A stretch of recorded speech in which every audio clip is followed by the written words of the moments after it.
기도하겠습니다. 하나님 감사합니다. 너무 감사드립니다. 진리의 말씀을 기다리고 또한 진리의 말씀을 하나님 살아계신 증거로 생각을 있게 해주시고 하나님의 말씀의 권위를 또한 인정하며 살아갈 수 있도록 놀라운 삶을 허락해 주셔서 감사드립니다.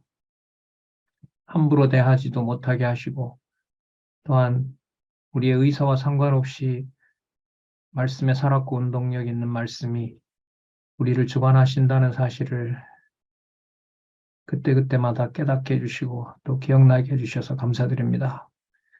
이 저녁 시간 주의 지체들과 또한 동력하는 많은 아름다운 사역을 하는 주의 동력자들과 이 시간을 함께 보내고자 합니다. 의사 성령께서 온전히 주관하여 주시기를 간절히 원하오며 예수님의 이름으로 기도드렸습니다. 아멘. 네.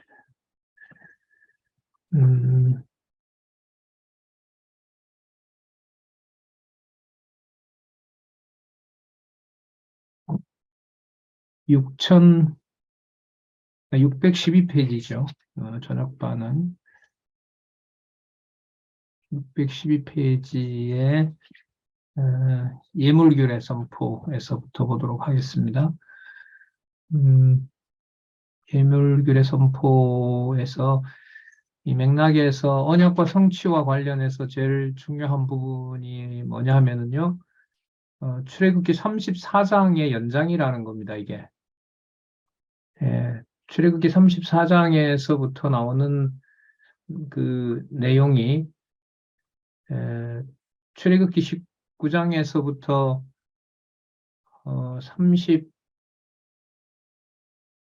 31장까지죠. 그러니까 출애굽기 19장부터 출애굽기 31장까지 시내산 언약을 수립하는 내용이 나타납니다. 그러니까 첫 번째 언약 수립이 나타나죠. 그리고 32장과 33장에서 우리 홍 선생님 소리 좀 줄여주시고요. 왼쪽 밑에 있거든요. 네, 왼쪽 밑에 음소거 좀 해주시고요. 좀 더 질문할 때 켜시면 좋겠습니다. 출애굽기 19장부터 31장까지 첫 번째 언약 수립 내용이 나옵니다. 그리고 32장과 33장에서 첫 번째 증거판이 파괴가 됩니다. 그 19장에서부터 31장까지가 뭐였냐 하면 언약하신 겁니다. 무엇을 언약하신 거냐 하면 계명도 거기 있고요. 그 다음에 율례도 얘기하셨고 그 다음에 규례까지 율법 규례를 24장에서부터 31장까지 약속해 주신 내용이죠. 규례, 성막, 그 다음에 성막, 성구들, 구조물, 뜰까지 그 다음에 제사장 규례, 제사 규례 이거 31장까지 쭉 얘기를 합니다. 그리고 깨어지고요. 34장에서부터 레위기까지입니다. 그러니까 34장에서부터 레위기까지가 뭐냐면 두 번째 언약 수립인 거죠. 이 구조가 우리에게 매우 중요합니다. 자, 구조로 보면 그렇고요. 자, 612페이지에 예물규례 선포부터 가서 보도록 하겠습니다. 이권의 특징이 뭐라고 그랬죠? 세 번째 단락이 어디에 있다고요? 성경 강론 다음에 나온다는 거죠. 그게 주석에 달려 있고, 그게 이제 나중에 이제 세 번째 단락으로 올라가게 되고, 그래서 그걸 바꿔줬다고 하면 안 된다는 거, 뭔가 이질적인 내용들이 생겼다 이렇게 보시면 안 된다는 거 계속 말씀을 드렸죠. 그리고 어떤 내용들이 있는지 이제 한번 또 살펴보도록 하겠습니다. 예물규례 선포에서 밑에 두 번째 단락 밑에서부터 세 번째 줄에 그러므로 예물규례는 모두가 여호와 하나님께서 이게 이제 세 번째 단락인 거예요. 쉽게 말씀드리면 여기서부터 세 번째 단락이 시작되는 거예요. 그러므로 여기에서. 그럼 그 앞단락에는 이제 그 창세전 근거가 나와야 되는데 그 창세전 근거가 올라가게 되고요.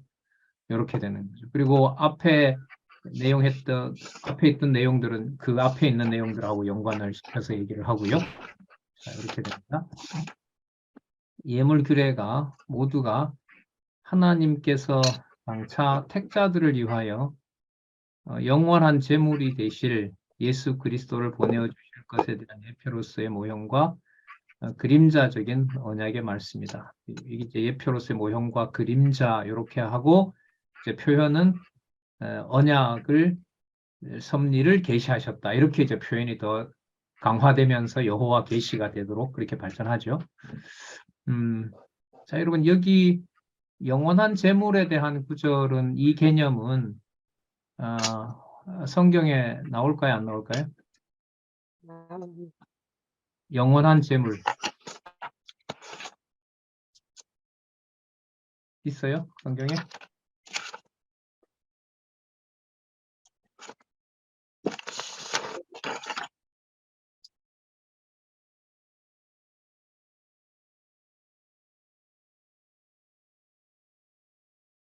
있어요? 없어요?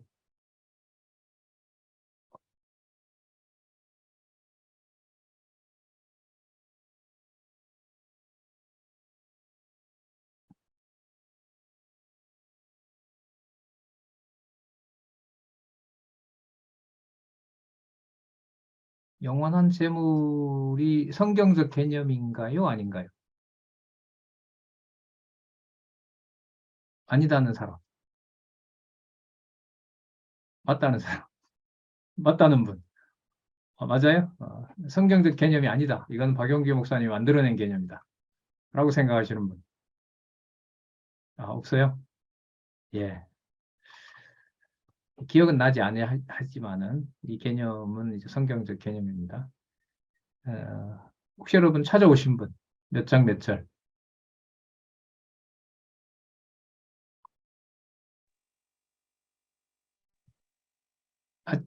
구절이 안 나오면 안 찾으세요? 자, 우리 히브리서 10장 14절부터. 히브리서 10장 3절에서 5절 아닌가? 히브리서 그러면 10장 3절에서 5절요? 네. 한번 나오면 맞겠죠. 근데 여기보다 더 이제 축약된 구절이 있죠. 히브리서 10장 14절요. 네. 14절. 제 수준은 이런 유사한 개념들이 나온다까지입니다. 이걸 구조를 찾는 건 지금 이 이권에서는 또 다른 문제입니다. 하지만 구조를 전제를 반드시 해야 된다는 거 여러분 다 아시죠?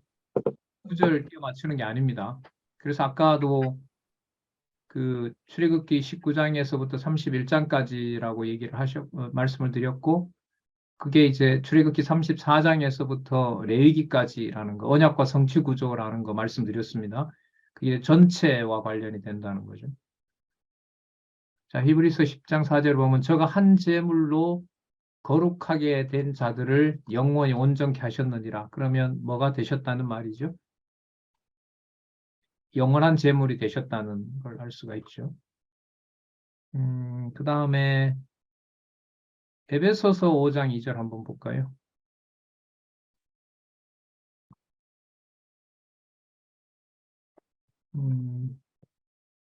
그리스도께서 너희를 사랑하신 것 같이 너희도 서로 사랑 가운데 행하라. 이거는 요한복음에 세우신 새 언약을 에베소서 5장 2절 교회의 진리 말하면서 성취하시는 거고요. 왜냐하면 그는 우리를 위하여 자신을 버리사 향기로운 제물과 생축으로 하나님께 드리셨느니라. 제물 되셨다는 사실, 이걸 확인할 수 있고요. 다음에 보내어 주실 것에 대한 예표로서의 모형과 그림자다. 여러분 그 그림자다 이런 개념은 그 성경에 나올까요? 안 나올까요? 네. 나와요? 네. 골로새서 2장 7절 한번 보겠습니다. 골로새서 2장 17절이네요. 골로새서 2장 17절에 이것들은 장래 일에 뭐라 그래요? 그림자이나 몸은 그리스도의 것이니라 이렇게 나오죠. 자, 제가 지금 초반에 이렇게 하나 더 보고 할게요. 모형과 예표로서의 모형과 그림자라는 건 성경 개념인 거 알고 계시죠? 예, 어디에 나오죠?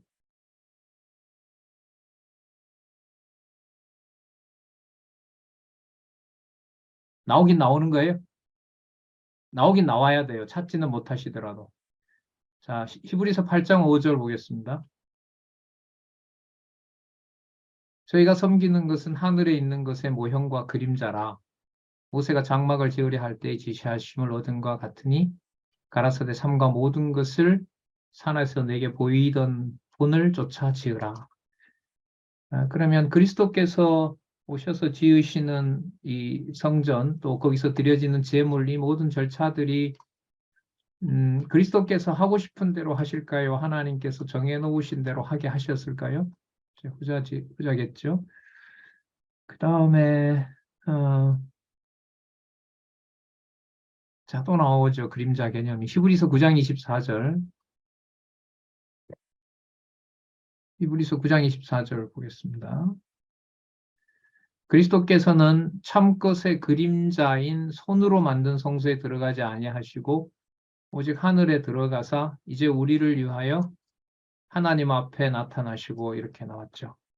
자, 여러분 제가 여기서 무슨 말씀 드리려고 하냐면 이른바 세 번째 단락으로 올라가는 신약 근거, 지금 이 구약이니까요. 여기에 예물 규례는 모두가 여호와 하나님께서 장차 택자들을 위하여 영원한 제물이 되실 예수 그리스도. 그러니까 이 문장을 풀면 예수 그리스도는 장차 여호와 하나님께서 장차는 이제 언약이라는 거죠. 언약대로 성취하시는데 택자들을 위하여 영원한 제물이 되신다. 그러니까 택자들을 위하여 영원한 제물이 되신다라는 요 개념이 어느 어떤 신학자의 개념을 가져온 거냐, 성경 본문의 바탕을 둔 개념이냐, 이걸 강조하려는 거예요. 어디에 근거를 둔 개념이다? 성경에 근거를 둔 개념을 사용하고 있다는 거예요. 그래서 이 저자한테 되게 고마운 거예요. 지금 이게 이제 2권에서부터 이제 거의 한 대여섯 권은 계속 이런 식으로 이제 소개를 하거든요. 권수가 늘어날수록 구절을 소개하는 부분이 많죠. 많이 소개를 해주죠. 많이 소개를 하고 그게 이제 12, 13권에 가면 그 지금 강론집 성경 강론 1권처럼 이렇게 딱 그 세팅이 되는데 구조가 되는데 저는 이게 이질적인 게 아니다. 계속 바뀐다. 이런 구조가 계속 바뀐다. 이런 것에 대해서 제가 반대를 하는 겁니다. 강론집 1권에서부터 강론집 1권 새로 쓸 때까지의 언약 성취 섭리사 그리고 여호와의 그리스도 언약과 메시아 언약과 여호와의 그리스도 성취는 변한 적이 없다. 그리고 창세전 근거 여호와 계시다라는 것이 점점 더 확고해진다. 그러니까 성경 본문을 연결하는데 확고해지는 것은 단지 논리적 일관성이 아니라 구조의 통일성이고 그 다음에 여호와 계시다라는 말은 어디 쪽으로 계속 이게 힘이 실려 올라갈까요? 언제 작정하신 내용을 보여주신 것이다. 창세전 작정하신 내용을 보여주신 것이다. 이렇게 이제 선명해져 가는 과정이라는 거죠. 그래서 여기 있는 개념들은 지금 이게 96년에 나온 책이니까요. 지금부터 몇 년 전이죠? 2006, 2016. 지금 26년 전에 이걸 기록을 하셨는데 이 기록 내용에 만들어지는 구문들은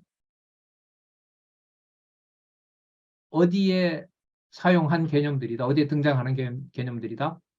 절대적으로 거의 대부분 다 어디에? 성경에 나오는 개념들이다. 그럼 우리가 낯설게 여기는 것은 우리가 뭘 모른다는 얘기죠. 성경을 모른다는 얘기고 이걸 많이 등한시했죠. 그 세 번째 단락으로 이제 드러났지만은 여기에서 이제 더 깊게 공부하고 그걸 더 탐구하고 그걸 여기서는 아직 그런 건 보이지 않지만 구조적으로 더 많은 내용이 근거로 들어오고 뒤에 가면 나옵니다. 그리고 1권에는 나오죠. 여러분 권수가 늘어날수록 창세기 1권의 개정판에는 한 절의 소개보다가 뭐가 더 많아요? 구조 전체를 근거로 제시하는 게 훨씬 많죠. 그래서 뭐 저도 질문을 했지만은 그 근거를 자꾸 묻는데 왜 이 구절 아니고 이 구절이나 그러는데 나는 그냥 모든 근거를 얘기할 때면 그냥 창세기부터 계시록이다. 난 이렇게 말하고 싶다. 이건 이제 독자에 대한 예의가 아니니까 해당되는 주제에 대해서 잡되 어떻게 잡는다는 거죠? 넓게 잡는다는 거죠. 그 넓게 잡는다는 게 우리로서는 구조인 거죠. 그럼 여러분 구조가 나오면 구절이 무시가 된다는 걸까요? 본문의 연결성이 더 분명해야 구조가 잡힌다는 말인가요? 후자인 거죠. 그러면 성경신학 연구에서 앞으로 남아있는 일이 뭐가 되면서 뭐가 동시에 되는 걸까요? 구조는 이미 5차례나 개정판으로 확인했으니까 그게 그대로 맞다는 게 확인이 됐으니까 무엇이 더 확인되면서 뭐가 더 분명해지는 거죠? 본문의 핵심적인 개념들 그리고 본문의 연결과 본문의 핵심적인 개념들이 어느 부분을 읽더라도 그 주제에 대해서 구약 같으면 장차 오실 그리스도, 신약을 읽으면 일찍이 언약한 그리스도, 이게 이제 선명하게 드러나는 거죠.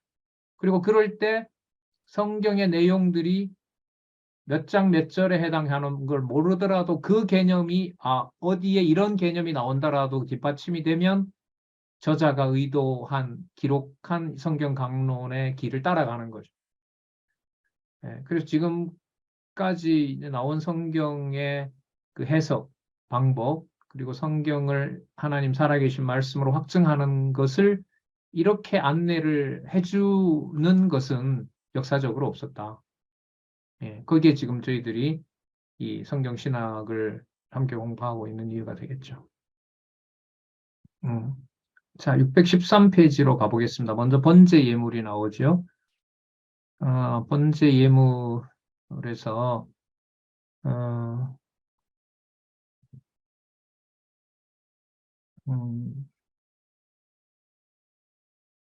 거기 출애굽기 25장 22절 613페이지에 그건 이제 앞부분에 약속했다는 겁니다. 하지만 깨어졌지만 다시 하나님께서 지금 성취하고 계신다. 이렇게 확인할 수가 있고요.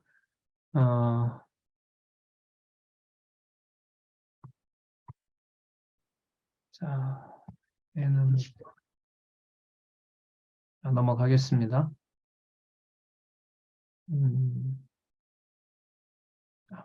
613페이지 아까 살펴봤고요. 614페이지에 가시면 614페이지에 가시면 거기 뭐가 나오죠? 창세기 9장 4절이 나오죠. 창세기 9장 4절은 노아 홍수 후입니다. 그죠? 노아 홍수 후에 하나님께서 노아에게 약속해 주시는 내용이잖아요. 보시면 그리고 수송아지의 피는 생명을 의미하는 것이다. 이렇게 나오죠. 그러면 여러분이 레위기 1장에 모세 당시에 준 이 규례가 이미 어디에서부터 시작이 되고 있다는 거죠? 창세 때부터 그리고 나중에 가면 또 아벨도 나오기 때문에 자 여기는 노아 때 그러나 고기를 그 생명되는 피채 먹지 말 것이니라 여기서 확인하려는 것은 그 생명이 바로 그 피를 의미한다는 거죠. 피와 생명이 하나다라는 걸 얘기를 하고 있고 그 다음에 여러분 에스겔 43장 2절이 나오죠. 그럼 에스겔 43장에 나오는 그 단 사면에 뿌릴 것이라고 한 것은 단의 불결함을 속하여 정결케 하려는 것이다라는 건데 여러분 이게 재밌는 건데 에스겔에 나오는 이 성전에 대한 이상은 이 땅에 있는 거예요? 하늘에 있는 거예요? 하늘에 있는 거죠. 그럼 이게 어떻게 되냐 하면 여러분 선지서 구조 아시는 것처럼 그림자는 끝내고 실체로 넘어가는 아주 중요한 연결이 된다 그랬잖아요. 그러면 에스겔 43장 20절의 무게는 땅에 있는 걸까요? 하늘에 있는 쪽으로 가는 걸까요? 하늘에 있는 쪽으로 가는 겁니다. 그러니까 이 땅에 그리스도가 오셨을 때 바로 그 드리는 제사, 여기서 이제 예물이잖아요. 번제잖아요, 이게.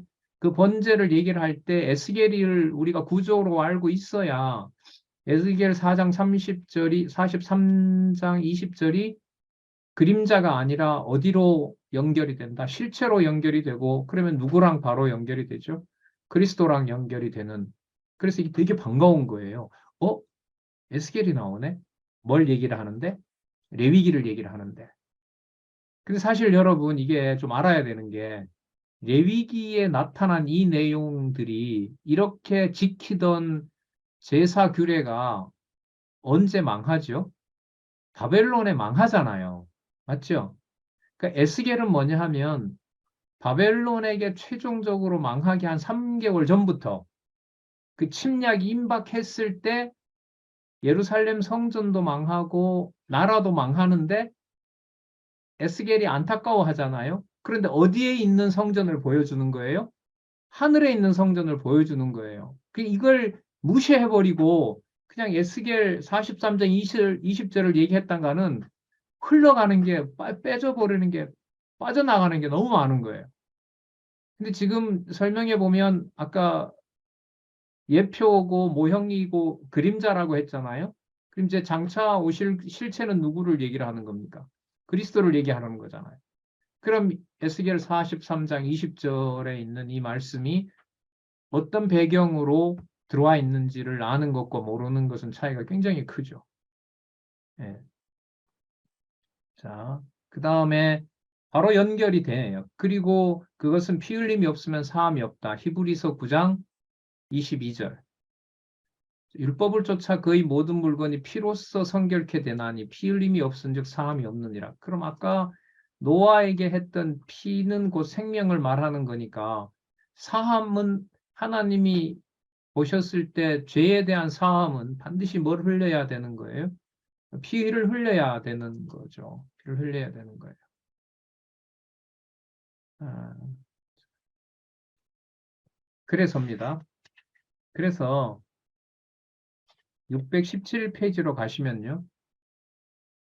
617페이지로 가시면 여기 많은 이제 구절들이 나와요. 저 위에서부터 한번 볼게요. 창세기 4장 4절 나오죠. 창세기 8장 20절 나오고 12장 7절 나오고 13장 8절 나옵니다. 자, 밑에 내려오면 계시록까지 나오고요. 누가복음 먼저 12장 49절에서부터 50절 나옵니다. 여러분 이 페이지에 보면 시작 창세기에서부터 어디까지 다 나와요? 계시록까지 나오죠. 그럼 이게 세 번째 단락 맞잖아요. 본문 설명을 하고 근거를 드는데 레위기의 이전 근거는 창세기에서 들고 장차 올 성취 근거는 어디까지 가서 들고 누가복음에서부터 어디까지 계시록에서 드니까 이게 세 번째 단락인 거예요. 그 중간에 로마서 5장 19절도 있네요. 로마서 5장 19절.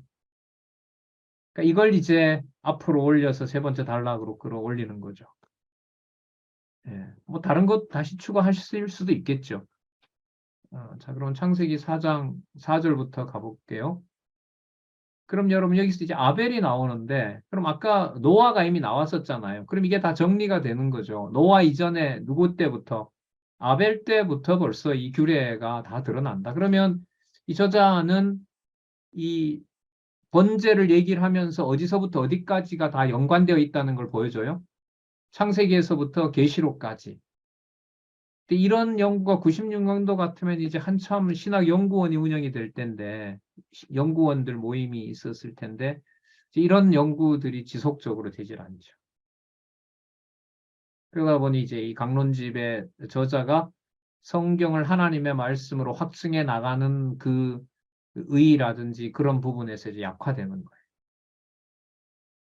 자, 한번 보시면 세 번째 단락이에요. 그냥 이건 전부 볼게요. 4장 4절. 아벨은 자기도 양의 첫 새끼와 그 기름으로 드렸더니 여호와께서 아벨과 그 제물을 열람하셨다. 자, 그 다음 8장 20절 바로 연결되죠. 노아가 여호와를 위하여 단을 쌓고 모든 정결한 짐승 중에와 모든 정결한 새 중에서 취하여 번제로 단에 드렸다. 벌써 번제 나오죠. 그럼 창세기 12장 7절 여호와께서 아브라함에게 나타나 가라사대 내가 이 땅을 네 자손에게 주리라 하신지라 그가 자기에게 나타나신 여호와를 위하여 그곳에 뭘 쌓는다? 단을 쌓는다. 그 아브라함 기록이 창세기 12장에서부터 30장, 20장까지 나오는데 아브라함에게 어떤 사건이 있을 때마다 전부 다는 아닌데요. 상당수가 아브라함이 거기에서 단을 쌓았더라라는 부분으로 마칩니다. 그럼 단을 쌓는다라는 건 아까 얘기했던 노아와 아벨 사건에서부터 계속 어떻게 되는 거죠? 이어지는 거죠. 이어진다는 말은 언약하신 대로 성취하신다는 말이 되는 겁니다. 자, 그럼 13장 18절. 자, 여기도 나왔죠? 끝에 보면 아브라함이 장막을 옮겨 헤브론에 있는 마물의 상수리 숲풀에 이르러 거하며 거기서 여호와를 위하여 단을 쌓았더라. 그러면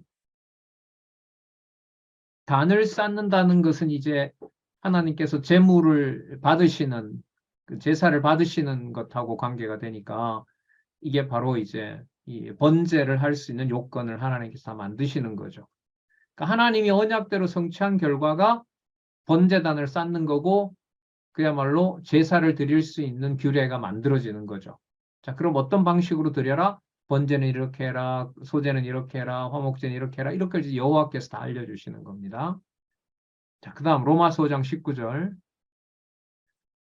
자, 그런데 이것이 자, 그래서도 되죠. 그래서 그러므로 신약 시대에 한 사람의 순종치 아니함으로 많은 사람이 죄인 된 것 같이 한 사람의 순종하심으로 많은 사람이 의인 되리라. 그러니까 한 사람의 순종이라는 게 결국은 제물이 되는 거죠. 하나님의 정하신 제물이 되는 겁니다. 자, 그 제물이 되는 것을 그리스도는 반드시 하나님으로부터 왔다는 걸 확인해 줘요. 누가복음 12장 49절에서부터 50절에 보면 내가 불을 땅에 던지러 왔노니 이 불이 이미 붙었으면 내가 무엇을 원하리요. 그러니까 불을 땅에 던졌고 그 불이 결국은 누구를 태워요? 그리스도 자신을 태워버리는 거예요. 그러니까 이게 뭐가 되는 겁니까? 번제가 되는 거죠. 누가 준비하신 번제가 되는 거냐면 하나님이 준비하신 아버지가 준비하신 번제가 되는 거고 50절 나는 받을 세례가 있으니 그 이르기까지 나의 답답함이 어떠하겠느냐. 그러니까 우리처럼 우리 몸을 체휼하셨다고 하잖아요. 우리가 겪는 그 죄에 대한 고통을 그리스도가 다 담당하신 거죠. 답답도 하고 시험에 들을 정도로 사단이 와서 괴롭히고 하지만 넘어가시지 않죠. 왜냐하면 그분은 육신을 죄성을 통치하시는 바로 왕이시기 때문에 자 그래서입니다. 그래서 계시록 11장 8절에 가면 저희 시체가 큰 성 길에 있으리니 이건 이제 짐승 권세가 큰 용이 내어 쫓기고 이 지상에 있는 교회를 괴롭히는 상황을 말하는 거예요. 저희 시체가 큰 성 길에 있으리니 그 성은 영적으로 하면 소돔이라고도 하고 소돔 아브라함 시대 때 멸망당한 거죠. 언약 자손을 그 희롱하는 그 소돔이잖아요. 그리고 언약 자손을 괴롭혔던 애굽이죠. 그게 전부 뭘 상징한다는 거죠? 주께서 십자가에 못 박히신 곳을 상징하는 거죠. 단지 특정한 지역이 아닌 거예요. 그러니까 소돔 사건도 그렇고 애굽도 그렇고 그리스도가 십자가에 못 박히신 곳이 어디죠?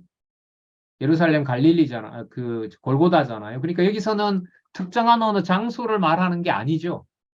그죠? 그러니까 그런 의미를 뛰어넘는 거예요. 그러면 어디에 있든 어느 시간에 있든 간에 그게 전부 그리스도가 십자가에 못 박히실 것에 대해서 번제를 드리는 내용하고 관계가 되고 아까 지나왔지만은 아브라함 경우에 곳곳에 다니면서 모든 곳이 여호와가 이루어진 곳이니까 곳곳에다 무엇을 쌓도록 해요?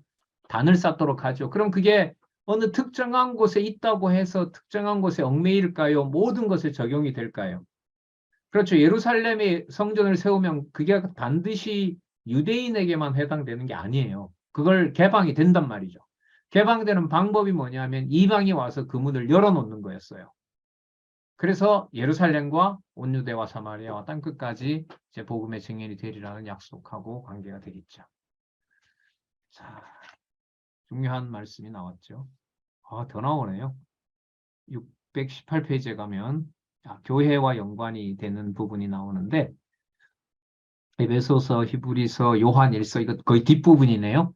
그러면 우리는 감을 잡을 수 있죠. 아까 이미 계시록이 나왔던 것처럼 성경 전체와 연관해서 뭘 설명하고 있다? 번제를 설명하고 있는 거구나. 이런 생각을, 이런 공부를 그냥 그런가 보다라고 하고 과거 연구원에서는 거의 하지 않았다는 거죠. 여기에 대해서 묻지도 않고 그냥 이렇게 성경 구절 몇 개 찾아서 그런 의미를 부여한 정도로만 알게 된 거죠. 그러니까 여러분 이거는 뭐냐 하면 그러면 나도 이렇게 박용기 목사처럼 이 구절을 나도 찾으면 되겠다라고 해서 그때 성경 본문 구절에 되게 충실한 목사들이 몇 명이 있었어요. 그런데 구절에 충실하는 건 좋은데 구절을 상세하게 찾아내면서 뭐가 없어져 버릴까요? 성경 개론 구조의 중요성이 사라져 버리는 거예요. 그래서 하나씩 찾아서 맞대응시키는 것은 따라하는데 그게 성경 개론 구조의 바탕을 두고 있다라는 것은 몰랐고 지금도 나가서들 여러분들 가장 그 강론을 똑바로 하냐라고 볼 때 뭘 가지고 평가해요? 예, 성경 개론 구조로 확인해 가느냐 그렇게 보는 거죠. 618페이지 에베소서 5장 2절이네요. 우리 그러므로 어쨌든 앞부분에 계시록까지 연결을 시켰습니다. 자, 이제 사도 바울 예를 들어서 이제 설명을 해요. 사도 바울은 여러분 주로 뭐와 관계됩니까? 교회와 연관이 되죠. 교회를 세우고 양육하고 자 한번 볼게요. 에베소서 5장 2절. 그리스도께서 너희를 사랑하신 것 같이 너희도 서로 사랑 가운데 행하라. 그는 우리를 위하여 자신을 버리사 여기 나오네요. 향기로운 제물과 생축으로. 여러분 그 제물을 잘 받았다고 했을 때 여호와께서 받으실 만한 뭐라 그러죠? 흠양할 만한 향기로운 냄새라 이렇게 평가하잖아요. 요거 그대로 이루어지는 거죠. 여기서. 네. 자, 히브리서 9장 12절. 히브리서 9장 12절은 레위기서를 공부해 가실 때 아주 중요한 개념이라고 말씀드렸어요. 이거 어디든지 간에 써놓으셔야 돼요. 체크 히브리서 9장 12절. 염소와 송아지의 피로 아니하고 오직 자기 피로. 우리 아까 피 얘기 계속해 왔죠. 자기 피로 이 땅에서 드러내신 피인데 그게 뭘 이루어요? 영원한 속죄. 시간과 공간을 초월한 영원한 속죄가 되시는 거예요. 여러분 그래서 요한복음 1장 29절이에요. 지금 이 연결이 너무 재밌어요. 자, 자기 피는 어디에서 흘리셨어요? 골고다에서 흘린 정도가 아니라 어디에도 다 적용이 돼요. 소돔에도 해당되고 어디에 마지막 심판 짐승 권세가 성도를 핍박하는 자리도 되고 그러니까 모든 곳에 그리스도가 계신 곳은 전부 그곳이 뭐가 되는 거죠? 소돔과 애굽과 피 흘린 자리가 되는 거예요. 골고다가 되는 거예요. 그걸 벌써 뛰어넘었어요. 그런데 그 지상에 일어난 지상에서 피를 흘리신 그 공간은 모든 곳에 적용이 되면서 무슨 속죄가 된다는 거예요? 영원한 속죄가 된다는 거예요. 그러므로 요한이 요한복음 1장 29절에서 이 세상에 와서 세상 죄를 지고 가지만 누구의 어린 양이라 그래요? 하나님의 어린 양이죠. 그럼 이 하나님의 어린 양이 어디에 나와요? 계시록에 사도 요한이 성문 열었을 때 거기에 성전이 없고 어린 양이 있다고요. 그럼 여러분 이 논리가 무슨 논리냐 하면 그 물은 물이고 포도주는 포도주인데 그게 본성에 의한 선치 신성이기 때문에 물이 이 땅에 있는 물질로 보이지만 그 속성은 그 형질은 뭐로 바꿔버린다는 거예요? 포도주로 바꿔버린다는 거예요.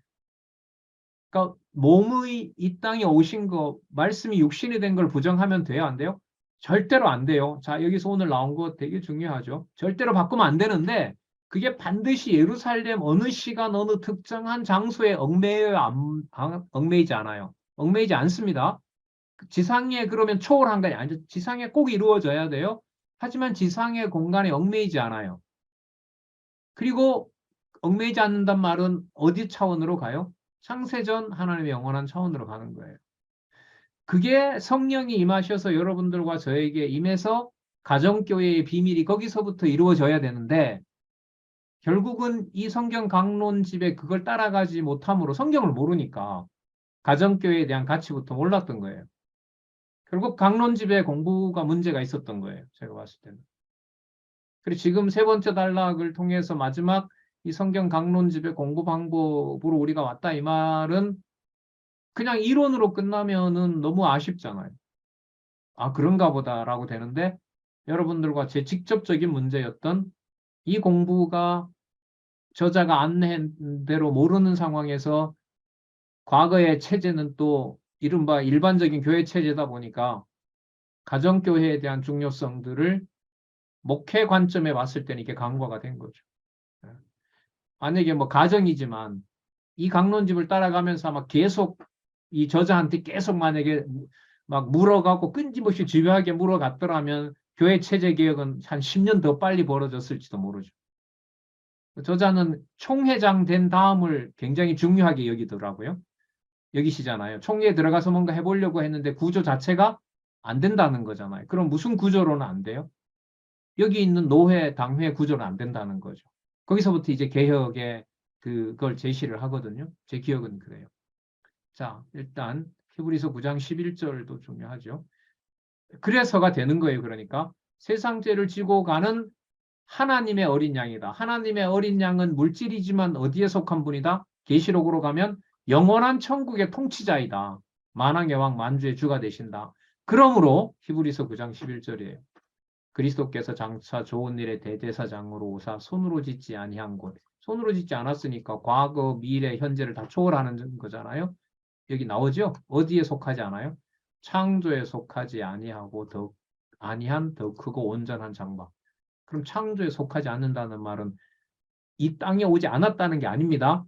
과거에도 있었고 현재에도 있고 미래에도 있을 시간을 초월한 영원한 장막을 말하는 거예요. 영원한 장막. 자, 여러분 이게 아까 어디를 소개를 했다 그랬어요? 에스겔을 소개한 거죠. 에스겔. 자, 9장 12절. 자, 11절도 제가 찾아 읽어드리 12절 마지막에 읽겠습니다. 요 염소와 송아지의 피로 아니하고 오직 자기 피로 무슨 죄? 영원한 속죄를 이루었다. 그러면 여러분 영원한 속죄는 말씀이 육신에 되어 이 땅에 오신 것을 반드시 넣는다? 안 넣는다? 반드시 넣어야 된다. 그게 이제 요한복음에 나타난 그 내용과 연관이 되는 거죠. 자, 여기 이제 또 한 번 나오죠? 11절, 12절 또 한 번 나옵니다. 아까 읽었기 때문에 지나가고요. 그 다음에 그 단락 밑에서부터 세 번째 줄 한번 볼게요. 자, 지금 보신 거를 염두에 두고 소재로 와서 보시기 바랍니다. 이제 소재 설명할 텐데요. 밑에서부터 세 번째 줄에 보면 이러한 소재 규례들은 하늘에서 내려온 떡이 되셔서 여러분 떡은 물질이에요? 물질이 아니에요? 물질이죠. 하늘에서 내려온 거는 그러면 물질에 매여요? 물질 이상이에요? 물질 이상의 의미가 있는 거죠. 여러분들과 제 몸이 그런 거예요. 이 비밀을 몰랐다는 거죠. 그냥 자식이 눈에 보이는 자식이고 남편이 눈에 보이는 남편이고 뭐 아내는 눈에 보이는 이게 전부였고 그냥 교회에 가서 성경 공부하는 이런 것만 단순화되다 보니까 이런 내용들이 논리적으로 연결될 일이 없는 거예요. 자, 하늘에서 내려온 떡은 성경적 개념인가요? 아닌가요? 어디에 나올까요? 요한복음에 나오겠죠? 요한복음 6장 53절 제가 읽어볼게요. 요한복음 6장 53절 예수께서 이르시되 내가 진실로 진실로 너희에게 이르노니 인자의 살을 먹지 아니하고 인자의 피를 마시지 아니하면 너희 속에 생명이 없느니라. 여러분 살과 피는 물질이에요? 물질 아니에요? 물질이죠. 그런데 그걸 실제로 그럼 우리가 예수님의 살과 피를 먹어요? 아니잖아요. 그럼 이런 차원에서 이제 어디로 넘어가는 거죠? 그야말로 영적인 차원, 하늘에 속한 차원으로 넘어가는 겁니다. 그 다음에 6장 54절도 읽어볼게요. 내 살을 먹고 내 피를 마시는 자는 영생을 가졌고 마지막 날에 내가 그를 다시 살리리니 56절도 읽을게요. 내 살을 먹고 내 피를 마시는 자는 내 안에 거하고 나도 너희 안에 거한다. 여러분 우리 지금 어디 부분 공부하고 있어요? 레위기 공부하고 있죠? 그런데 오늘 보면 범위로 보면 어디서부터 어디까지가 다 나와요? 창세기서부터 계시록까지가 다 나오죠. 그리고 제사와 맞춰보면 어디 구절들이 지금 계속 뒷받침이 되고 있어요? 요한복음이 뒷받침이 되고 있죠. 그리고 어디 내용들로 넘겨요? 어디에서 성취된다 그래요? 히브리서에서 성취된다 그랬죠. 예, 제가 겨울방학 숙제를 한 5가지 가져왔는데 일단은 하나를 먼저 드릴게요. 방학 중에 오늘 방학이거든요. 예, 오늘 방학인데 자, 이 구조가 이 권에도 나온다고 생각을 하시고요. 레위기를 읽으시고요. 본문만 보시자고요. 우리가 지금 본문이 약하니까. 그리고 구조는 계속해서 이제 뭐 확인을 해가고 있으니까 레위기를 읽으시고 요한복음을 읽으세요. 자, 요한복음이 본성에 의한 성취 신성이니까 자, 물은 물이고 포도주는 포도주인데 물이 뭐가 되도록 하세요? 전혀 형질이 다른 포도주가 되게 하시는 거죠. 예수님의 살과 피는 물질인 것처럼 말하는데 그건 어디에 속한 거라는 거예요? 하늘에 속한 것이 되잖아요. 여러분 그러면 그리스도가 보낸 성령이 우리 안에 내주할 때 우리 안에 내주한다는 게 우리 몸을 배제해요? 안 해요? 안 하죠. 그렇다고 해서 우리 몸에 얽매여요? 우리 몸을 초월해요? 우리 몸을 초월하죠. 그럼 우리 몸을 초월한다는 말은 내 자신의 가진 권리 주장이 가족에게 강요가 되고 명령이 될 수 있다는 말이 없다는 말이에요. 원천적으로 안 된다는 말이잖아요. 가정교회 머리가 그리스도이기도 하지만은. 그러면 그 원리를 어디 가서 영적인 의미로 끌어올려 놓죠? 히브리서에 가서 끌어올려 놓는 거예요. 그래서 레위기를 읽으시고요. 지금 우리 했던 과목을 꼭 복습하는 거니까 요한복음을 읽으시고 그리고 히브리서를 읽으세요. 그리고 1월달 개강하기 전까지 간단하게 문자를 넣어주시면 돼요. 레위기, 요한복음, 히브리서 읽었음. 이렇게. 저도 할 겁니다. 저도 올릴 거니까요. 누가 제일 먼저 올리는지 한번 봐야지. 예. 이게 지금 성경 공부를 여러분 본문 실제로 연결시키는 걸 하고 본문을 읽어보지 않는데 이건 또 아무 의미가 없는 거예요. 안 그렇겠어요? 그럼 본문을 읽어 나가는 그 내용은 또 뭐와 연관이 돼요? 구조적 통일성. 그건 무슨 문제예요? 구조 문제. 그럼 구조 문제의 근거는 우리가 어디서 많이 봤어요? 일본에서 많이 봤잖아요. 그리고 오늘도 보면 이미 뭘 다 그 번제 내용에서 다 뚫어버렸어요. 창세기에서부터 어디까지? 계시록까지. 이게 지금 우리 남아있는 공부예요. 그러면 성경을 공부하는 방법을 알고 성경 본문 내용을 군데군데 더 세밀하게 읽고 싶은 것은 마지막이죠. 4가지는 뭔지 오늘 마칠 때 4가지 숙제를 더 드리도록 하겠습니다. 너무 좋은 숙제죠? 예? 왜 이렇게 표정들이 시무룩한 사람들은 뭐예요 도대체? 알았어요. 숙제가 적어서. 기다리세요. 얼마든지 많으니까.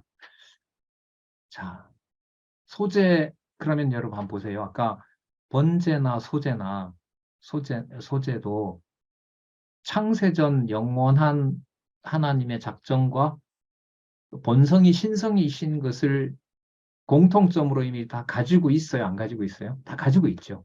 이게 번제든 뭐든 소제든. 그러면 번제와 소제만 그럴까요? 여기에서 이제 감이 오는 거죠.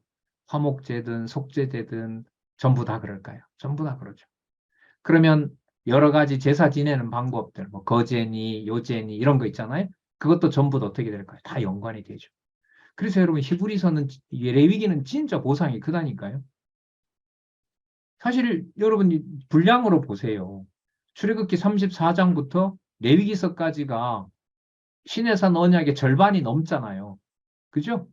그 내용들이 사실상 모세 오경인 거죠. 그리고 이 내용을 파악하고 민수기와 신명기를 보는 것하고 이걸 빼고 보는 것하고는 진짜 천지차이예요. 천지차이예요. 그리고 이렇게 앞으로 일어날 성취에 대해서 너무나 친절하게 안내를 해주고 계시고. 그럼 조금 더 볼게요. 아까 그 소재 얘기하면서 어,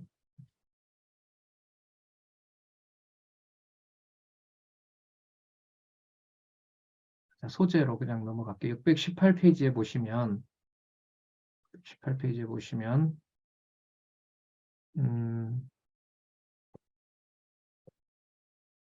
여기는 없고요. 일단 여기 말씀드렸으니까 622페이지로 가겠습니다. 그 사이에는 없거든요.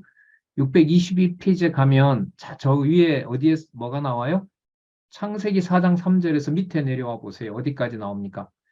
요한복음이 나오고 어디가 나와요? 고린도전서 나오죠. 여러분 뭔가 느낌 딱 하나요? 요즘 고린도전서 하잖아요.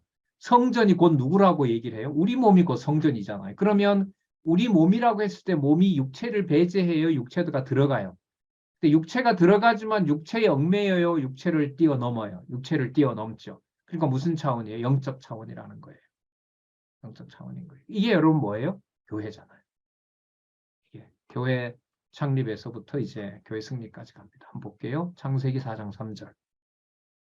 세월이 지난 후에 가인은 땅의 소산을 제물로 삼아 여호와께 드렸고, 자, 그러니까 가인은 땅의 소산으로 제물을 삼도록 하고, 아벨은 그 양을 드리도록 하고, 자, 이렇게 이제 제물 종류를 나눠놨죠. 자, 히브리서, 로마서, 그 히브리서 4장, 11장 4절 있죠? 자, 히브리서 11장 4절도 많이 나오는 구절이죠. 11장 4절. 믿음으로 아벨은 가인보다 더 나은 제사를 하나님께 드림으로 의로운 자라 하시는 증거를 얻었으니, 그 다음 중요하죠. 누가 그 예물에 대하여 증거한다고요? 하나님이 그 예물에 대하여 증거해요. 저가 죽었으나 그 믿음으로써 오히려 말하느니라. 여러분, 이 내용으로 보면 아벨이 흘린 피가 호소한다라고 하나님이 가인한테 그러잖아요. 제가 동생 지킵니다. 이러니까 하나님 뭐라고 하냐면 제가 동생을 지킵니다. 이러니까 아벨이 그 피를 호소한다. 여러분 근데 지금 11장 4절에 보면은요. 하나님이 그 예물에 대하여 증거하심이라 저가 죽었으나 그 믿음으로써 오히려 말한다고 했을 때 그러면 이 믿음으로써라는 걸로 봤을 때 아벨이 하소연하는 게 억울하게 죽어서 원망의 피눈물을 흘린다는 건가요? 아닌 거예요, 이게. 참 주석이 그래서 중요한데, 자신이 죽은 것을 하나님이 제가 드린 양을 받아주신 것처럼 저도 받아줬다. 내가 의인이다라는 것을 아벨이 자랑한다는 거예요. 근데 그걸 누가 증거한다는 거예요? 하나님이 그걸 보증해 준다는 거예요. 그럼 여러분 이게 누구 얘기가 되어버리죠? 이게 그리스도 얘기인 거죠. 그래서 우리가 할 수가 있는 게 아니라는 거예요. 자, 바로 나옵니다. 그래서 11장 16절. 제사하는 처음 익은 곡식 가루가 거룩한 즉 떡덩이도 그리하고 어디까지? 뿌리까지. 그럼 결과적으로 곡식을 드렸는데 그 곡식을 하나님이 받아주면 지금까지 열매를 맺추었던 뿌리나 줄기나 모든 과정이 전부 뭐가 돼요? 거룩하게 돼요. 그럼 잘 보세요. 그리스도가 오셔서 부활의 첫 열매가 되시고 아버지께 갔거든요. 그러면 그리스도가 그렇게 드림으로 이제까지 모든 연관되어 있는 하나님의 백성들이 드리는 제사가 그리고 앞으로 드릴 제사가 전부 뭐가 되는 거예요? 다 거룩하게 되는 거죠. 거룩하게 되는 거예요. 그래서 지금 이 본문의 흐름을 보면서 여기에 소개해 놓은 구절들을 연결을 시키면 이런 효과가 일어나게 돼요. 그럼 여러분 이게 단지 몇 장 몇 절을 끼워 맞춘다고 될까요? 아니면 창세 전부터 이렇게 내려와야 될까요? 내려와야죠. 그래서 그게 구조를 바탕으로 성경 본문이 연결된다라는 거죠. 자, 요한복음 6장, 좀 시간이 지났네요. 6장 32절부터는요, 우리 잠시 쉬었다가 하겠습니다.